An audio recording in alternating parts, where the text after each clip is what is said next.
облетели весь мир, и тут стало ясно, 4-й срок, он трудный самый. Но не для Лукашенко, а для тех, кто был против него. Революция, оппозиция опять провалилась. Те, кто сразу после закрытия избирательных участков вышел на центральные площади Минска, жестоко избивали, кидали как собак друг на друга воронки, а потом еще и мучили голодом в застенках КГБ. Таких оказалось не меньше 600 человек, но больше всего не повезло бывшим соперникам батьки Луки. Одного кандидата в президенты, Владимира Никляева, сначала забили до полусмерти, а после вывезли в одеяле из больницы в СИЗО. Другого, Андрея Санникова, арестовали вместе с женой, пообещав сослать их 3-летнего ребенка в детский дом. Вылизанные белорусские новости об этом, конечно, ничего не скажут. А потом дадут вот такое изречение остроумного народного избранника. Позвольте, я уж опущусь ниже плинтуса и расскажу, как все было. Ну так дали по голове, ты же мужик. Ты же мужик, чего ты прибежал, рыдаешь в этой больнице? Ну что дали по голове, ну и что? Видите, по голове дали синяк под глазом, ай-яй-яй, какая... Ну ты же сам хотел, чтобы тебе этот синяк под глаз посадили. До смешного доходит. Позор! Они еще хотели быть президентами. Что тут скажешь? Павел Силин, который несколько лет назад был депортирован из Минска за свои сюжеты о Лукашенко, вернулся в белорусское подполье и снял репортаж, который никогда не покажут по белорусскому ТВ. В адрес Александра Лукашенко продолжают поступать сотни поздравлений от трудовых коллективов, учебных заведений, предприятий и других структур. Это эфир белорусского телевидения. Телевидение, естественно, государственное. Другого в стране нет. А это белорусская тюрьма. У стен длиннющие очереди с передачами. 600 человек бросили за решетку только за то, что после выборов они посмели выйти на площади в знак протеста. Протеста против того, кого уже 16 бессменных лет в Белоруссии принято чуть ли не официально называть отцом народа, ну или попросту батькой. В ту ночь на улице Минска вышли около 60 тысяч человек. Для города с населением в 1 800 000 это огромная цифра. Таких массовых манифестаций белорусская столица не видела уже много лет. Для сравнения, если бы такой митинг проходил в Москве, в нем можно было бы насчитать и 500 000 человек. Причем, в отличие от Манежной, на площади Независимости в Минске была не толпа национал-футболистов подросткового возраста. Сюда приходили целыми семьями. Люди пришли туда требовать отмены результатов этих выборов. Они пришли требовать непризнания этих выборов. И они пришли требовать новых выборов. Потому что абсолютно однозначно то, что Лукашенко проиграл. Именно поэтому он сейчас сходит с ума. Известная аксиома: не главное, как голосуют, главное, как считают. Сегодня весь белорусский интернет буквально кипит видеодоказательствами массовых фальсификаций выборов. Вот на одном из участков независимые наблюдатели находят целые стопки бюллетеней, брошенных за Лукашенко. Вот председатель комиссии изгоняет неугодных наблюдателей и журналистов. Вот девушка-наблюдатель специально портит бюллетень, пишет на нем «Саша едет в Гаагу», намекает, видимо, на Гаагский трибунал для военных преступников. Но каким-то чудом испорченный бюллетень оказывается в стопке за Лукашенко. То есть из вот этой вот стопки достали мой бюллетень. Да подожди, я испортила бюллетень, он лежал в стопке Лукашенко. По официальным данным, Лукашенко выиграл с потрясающим результатом – почти 80% голосов. Оппозиция проводила свои экзит-полы. По их опросам он набрал чуть больше 30. И если бы голоса считали по-другому, второй тур был бы неизбежен. И вот это его вывело из себя. Он бы не удержался. Второй тур он проиграл бы, безусловно. Он выбрал, естественно, власть. Да? А как это сделать? Только жестким, жестоким подавлением.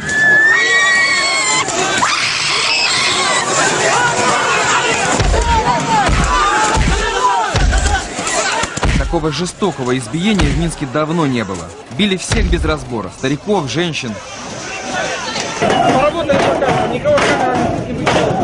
Впервые за всю историю Белоруссии целенаправленно избивали журналистов. Вот белорусский ОМОН буквально месит ногами оператора российского канала РЕН-ТВ.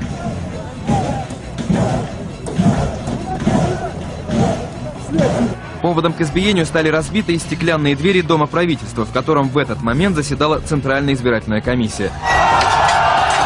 Но кто бил эти стекла? Оппозиция уверена, это были провокаторы. Открывайте двери, блядь! Открывайте нахуй! Нашему оператору удалось снять одного такого загадочного погромщика. Самое главное, в его руке нет телефона, но он с кем-то постоянно переговаривается. Любому, кто когда-нибудь сталкивался со спецслужбами, понятно, в ухе спрятан наушник, в рукаве замаскированный микрофон. Уже потом в интернете появился вот этот радиоперехват, и выяснилось, оперативная кличка этого субъекта – Даун. Внимание, Даун, всем выйти из толпы на безопасное расстояние. Уходим, ОМОН уже подогнал. Все, ОМОН лежит уже, все. Вот эти две вещи мне подарила моя близкая подруга Наталья Каледа, директор Белорусского свободного театра. В ту ночь на площади Независимости в Минске ее арестовали, как и сотни других людей. За что? За то, что у них на рукавах были вот такие повязки цвета флага Евросоюза. Так белорусская оппозиция узнавала друг друга. Наташу арестовали, бросили в автозак, набитый людьми, как селедками в бочке, и заставляли лежать лицом в пол. После нескольких часов такого лежания кто-то из ОМОНовцев тайком сунул Наташе вот эту конфету со словами «На, подкрепись, вас еще очень нескоро будут кормить». В тюрьме Комитета государственной безопасности Беларуси сейчас находятся 5 бывших кандидатов в президенты, их доверенные лица и руководители избирательных штабов. Аресты продолжались всю эту неделю. В Беларуси объявлена самая настоящая охота на ведьм. Такое ощущение, что Лукашенко решил посадить всю белорусскую оппозицию. Вот на итоговой пресс-конференции его спрашивают, куда пропал избитый до полусмерти кандидат в президенты знаменитый поэт Владимир Некляев. Долгие годы Лукашенко обвиняют в том, что он причастен к исчезновениям своих оппонентов. И вот на итоговой пресс-конференции, кажется, сдали нервы. Проговорился. Вы думаете, что мы его скрали и кудысьці звезли? Нет, таких подарунков не будет больше. Всем заключенным, кого обвиняют в организации массовых беспорядков, грозит до 15 лет тюрьмы. Среди них 2 журналистки, редактор оппозиционного сайта «Хартия-97» Наталья Радина и белорусский сапкор «Новой газеты» и «Эхо Москвы» Ирина Халип. Ире выпала участь быть еще и супругой кандидата в президенты Андрея Санникова. Андрея, как и многих других соперников Лукашенко, на площади жестоко избили. У него переломы ног и черепно-мозговая травма. Когда Ирина пыталась увезти мужа в больницу, их арестовали. Это произошло в прямом эфире «Эхо Москвы». Ой, извините, нас останавливает машина ГАИ. Ой, меня вытягивают! Меня вытягивают в травмопункт! Вы что? Что вы делаете? Что вы делаете? Фашисты меня бьют по лицу! Руки заламывают! А на днях стало известно, что 3-летнего Даньку, сына Ирины Халип и Андрея Санникова, могут отправить в детский дом. Ведь его мама и папа политические преступники, и ближайшие годы могут провести в тюрьме. Нашли преступницу, которую нельзя даже под подписку выпустить, чтобы она хотя бы с ребенком была, что она воровка, убийца. Органы опеки уже приходили за Данькой Санниковым в детский садик, но бабушке удалось его забрать.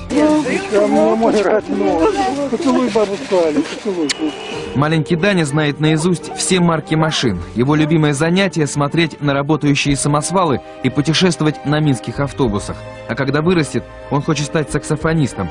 Об этом мечтают и его папа с мамой. Правда, сейчас они в тюрьме КГБ Белоруссии. Павел Селин, телекомпания НТВ. Второй тур он проиграл бы, безусловно. Он выбрал, естественно, власть. Да? А как это сделать? Только жестким, жестоким подавлением.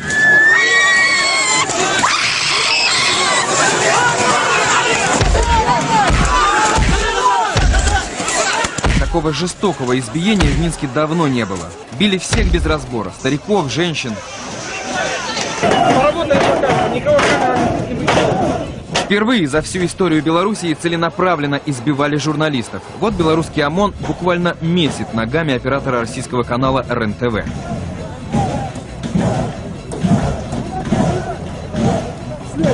Поводом к избиению стали разбитые стеклянные двери Дома правительства, в котором в этот момент заседала Центральная избирательная комиссия. Но кто бил эти стекла? Оппозиция уверена, это были провокаторы. Открывайте двери, блядь! Открывайте нахуй! Нашему оператору удалось снять одного такого загадочного погромщика. Самое главное, в его руке нет телефона, но он с кем-то постоянно переговаривается. Любому, кто когда-нибудь сталкивался со спецслужбами, понятно, в ухе спрятан наушник, в рукаве замаскированный микрофон. Уже потом в интернете появился вот этот радиоперехват, и выяснилось, оперативная кличка этого субъекта – Даун. Внимание, Даун. Всем выйти из толпы на безопасное расстояние. Уходим, ОМОН уже подогнал. ОМОН бежит уже, все. Вот эти две вещи мне подарила моя близкая подруга Наталья Каледа, директор Белорусского свободного театра. В ту ночь на площади Независимости в Минске ее арестовали, как и сотни других людей. За что? За то, что у них на рукавах были вот такие повязки цвета флага Евросоюза. Так белорусская оппозиция узнавала друг друга.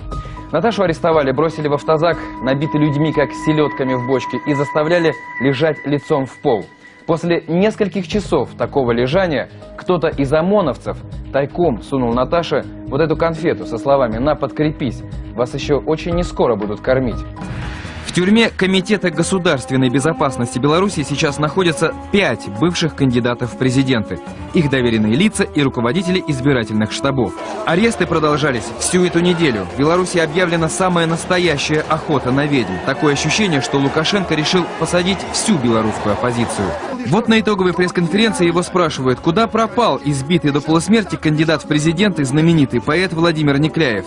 Долгие годы Лукашенко обвиняют в том, что он причастен к исчезновениям своих оппонентов. И вот на итоговой пресс-конференции, кажется, сдали нервы. Проговорили.